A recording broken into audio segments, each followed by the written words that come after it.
Just I guess that impact there. Yeah, I just thought, first of all, the first half, I thought they were the more physical team. They lived in the paint and they passed the ball.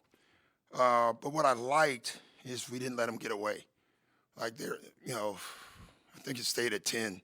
Could have went to 15. It kept going to 6, back to 10, but we never let them get away.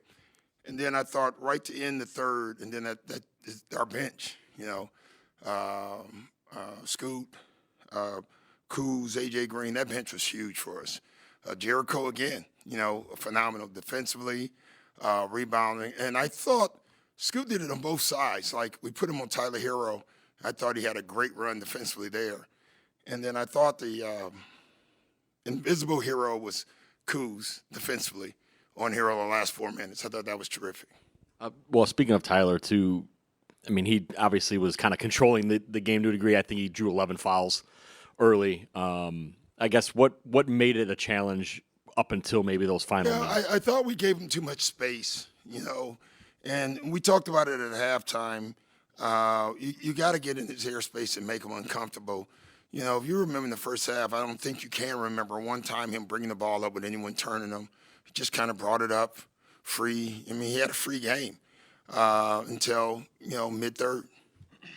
Hero hits that three with 3:01 left, deep one, and then after that, I think he missed one more shot, didn't take a shot outside of that one. What did you think Kuz did in those final 3 minutes? His length, twice he pump faked, he couldn't get it up, he had to pass it. So I just thought the two things he did, he stayed in front of the ball square, and then he didn't bite.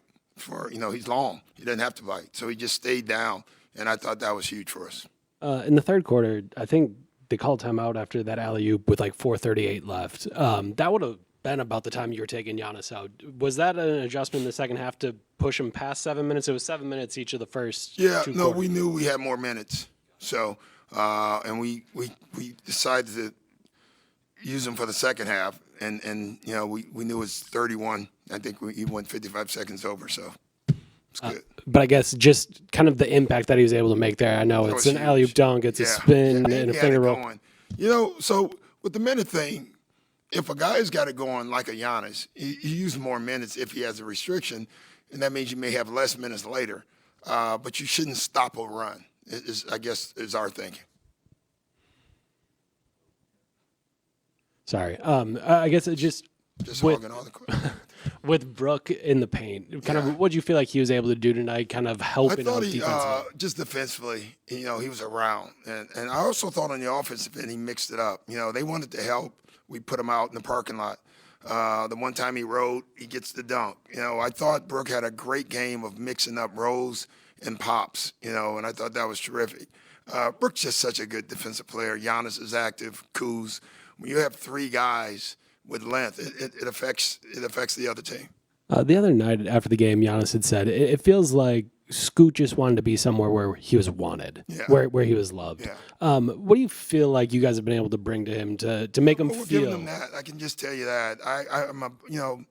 It's funny. I just keep saying it. You should always invest in a human spirit and give a guy a chance. He's a young kid. And we're doing that for him, and I'm happy. But, he's got a lot to learn still, and he's staying open to it, which is important as well. We told him the other day, I ask him all the time, and I remind him, I'm going to coach you. And he always, everyone, just so you know, I want to be coached, I want to be coached. And I said, okay. And we're doing that. And there's a couple times you can see, he was like, Jesus. But he handles it. He's been great. We have two other guys to stay in his ear. So we're giving him a lot of attention, and he's going to help us. Off that, you mentioned the bench unit. When previous iteration of the team, that was a benefit to Chris coming off the bench, was sort of he could run offense through him if needed. In the non-Dame Giannis minutes, since maybe Kuz isn't that like run a play go-to guy, to have a guy like Kevin who can score, he has that. That's why we're doing it. We're playing non-Dame Giannis minutes because we believe that Scoot and Kuz is just their athleticism, their length. I think Scoot scored a couple of times, then Kuz gets a rebound, breaks out, creates a basket, then Scoot goes back to it.